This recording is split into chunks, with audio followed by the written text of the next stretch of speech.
वो चीजें हैं। अगर पुलिस को हमने 2 महीने से कह रहे हैं, वन विभाग को कह रहे हैं कि 3 शिकारी है, 3 शिकारियों की कॉल डिटेल निकलवा लीजिए। वो अपराध के टाइम किस टावर के नीचे थे? ये पुलिस का 2 मिनट का काम है। लक्ष्मण जी, आप फोन करते हो, 5 मिनट में अपराधी की, भागते हुए अपराधी की कॉल डिटेल निकल जाती है। अगर आपका तीनों लोगों का उनकी कॉल डिटेल में पिछले 2 महीने में किन किन से बातें हुई है, वो आप जांच में सम्मिलित कर ले। हमारी इतनी सी की मांग है, एक हमारे पर झूठा मुकदमा दर्ज किया गया SC/ST का, वो वापिस हो जाए, और जो 2 अपराधी है शिकारी जो अभी फरार है वो गिरफ्तार हो जाए, एक आर्म्स एक्ट का मुकदमा दर्ज हो जाए, और एक भारतीय सेना में प्रतिबंधित क्षेत्र में घुसकर शिकार करना और हथियार लेके जाने का मुकदमा दर्ज हो जाए। इसके अलावा हमें कुछ नहीं चाहिए। अगर हमारी नाजायज मांग है तो आप सारे सत्यम जयते लगे हुए खड़े हो, आप अपने कुछ अधिकारियों को बुलाओ और हमारे साथ मीटिंग करवाओ। अगर हमारी गलती है तो हमें जेल भेजो, और नहीं तो उनको सस्पेंड करके यहाँ ऑर्डर लाओ। इसके अलावा हमें कुछ नहीं चाहिए। ये है हमारी मांग। पसंद दिया गया है। आपको लगता है कि आज आप लोगों को कुछ न्याय मिल पाएगा? हमारे इस प्रकरण को होने के बाद में SC/ST का मुकदमा जो दर्ज हुआ है, उन कार्यकर्ताओं का और मोहकराम जी का 3-4 दिन पहले से मेरे संपर्क में है। मैं कल गया वहाँ पे। कल जाने के बाद में हमने वार्ता की, वार्ता विफल हुई। हमारी मांगे बहुत जायज़ थी। हमने कहा है कि वन विभाग ने नेग्लिजेंसी की है और सबूतों के साथ की है। हम चाहते हैं इन दोनों वन अधिकारियों को सस्पेंड कर दिया जाए, और SHO को क्यों सस्पेंड करें, इनको क्यों सस्पेंड करें, दोनों को, उसका हमने कारण और प्रूफ दिया है। उसके बाद भी प्रशासन की हठधर्मिता और राजनीतिक दबाव, ये 2 कारण हम मानते हैं, इस वजह से उन्होंने बिल्कुल हमें इस बात के लिए नेगलेक्ट कर दिया।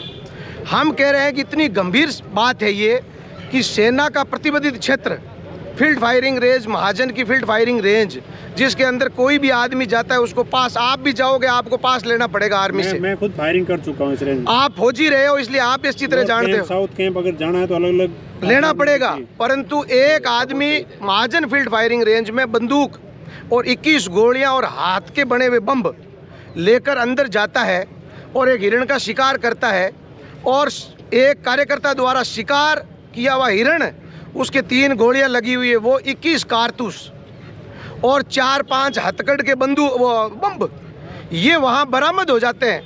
वन विभाग सुपुर्दगी दे के मजिस्ट्रेट के सामने उसको पेश कर देते हैं, और वो एक्सेप्ट कर लेता है कि 2 लोग मेरे साथ और थे।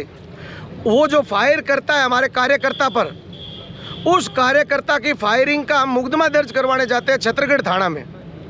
गोली और गाड़ी दोनों एक जगह चली। गोली का मुकदमा दर्ज किया कि आप महाजन जाइए, और गाड़ी का मुकदमा SC/ST का छतरगढ़ में कर लिया। क्षेत्राधिकार एक ही है। अब हम यहाँ बैठे तो छाड़ा सदर ही लगेगा, परंतु सदर मेरे मुकदमे के लिए मुझे नया शहर जाना पड़ेगा और SC/ST के लिए सदर में हो जाएगा। ये घटना वहाँ, इसलिए हम SHO को दोषी मान रहे हैं। तीसरी चीज़ है कि वन विभाग को दोषी क्यों मान रहे हैं कि वन विभाग ने आर्म्स एक्ट के तहत मुकदमा करके मेडिकल बोर्ड से पोस्टमार्टम करवा लिया, गन शॉट पाया गया। उसके बाद उसमें आपको आर्म्स एक्ट में मुकदमा दर्ज कराने के लिए पुलिस को लिखना चाहिए, वो नहीं लिखा। उच्च अधिकारियों को लिखना चाहिए, वो नहीं लिखा। वहाँ के SDM की भी गलती है और पुलिस की ये गलती है कि आर्मी क्षेत्र की घटना होते हुए उन्होंने इस बात को छुपाया कि आर्मी के क्षेत्र के अंदर, प्रतिबंधित क्षेत्र के अंदर अगर गन हथियार मिले हैं और कारतूस मिले हैं तो हो सकता है NIA आ जाए, इंटेलिजेंसी आ जाए और जिला प्रशासन हरकत में आ जाए। तो इस बात को पुलिस ने दबाया है छत्तीसगढ़ ने।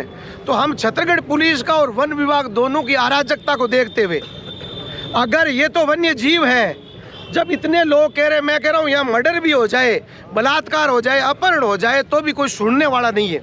मैं कह रहा हूँ कि हम सब लोग पैदल चल के इस मामले में एक सांकेतिक रूप से आए। हमारी संख्या क्या है ये महत्वपूर्ण नहीं है, हमारा संकेत बहुत बड़ा है। हम आज प्रशासन से प्रथम वर्ग की वार्ता हमारे SDM ऑफिस हुई, द्वितीय वर्ग की वार्ता आज करेंगे। अगर आज वार्ता हमारी सफल नहीं होती है तो ये सामने का मैदान है, और जितने दिन लगेंगे ये 3 अधिकारी जब तक सस्पेंड नहीं हो जाते हैं तब तक हम पीछा नहीं छोड़ेंगे। हम सब लोग एक हैं, किसी के कोई कन्फ्यूजन है वो कन्फ्यूजन दूर निकाल ले। हम किस काम के लिए हैं? पर्यावरण संरक्षण के लिए, जीवों की रक्षा के लिए। आप बोल रहे हो कि हम जब तक ये वार्ता मतलब सफल नहीं हो जाए लेकिन आप बैठे सीढ़ियों पे थे, लेकिन अब आपसे निवेदन किया हाँ, गया हमारा है देखो को- सुनो, इस बात को हम ये है, हमारा अगर कोई प्रदर्शन होता है, प्रदर्शन के लिए बैरिकेड्स बाहर है, हम इस बैरिकेड्स को तोड़ा, इस बैरिकेड्स को तोड़ा और वहाँ तोड़ा, और अगर वहाँ ये नहीं होते तो हम कलेक्टर ऑफिस में जाके भी बैठते। परंतु हमारा विरोध दर्ज कराने के बाद में हम अगर धरना देंगे तो सामने टेंट लगा कर वहाँ देंगे, ये हमारी एक व्यवस्था है। अब रही पुलिस प्रशासन ने कहा है कि आधे घंटे में हम कलेक्टर एसपी से वार्ता कराएंगे, अगर नहीं कराएंगे तो हम 60-70 किलोमीटर से चल के दोबारा इनकी बात थोड़ी मानेंगे। ये देखो, इसके लिए क्या है, हम 5 या 10 लोगों का नेतृत्व में ये पूरा संगठन चलेगा, हर आदमी के नेतृत्व में नहीं चलेगा। इस संगठन में किसी तरह की कोई राजनीति नहीं हो।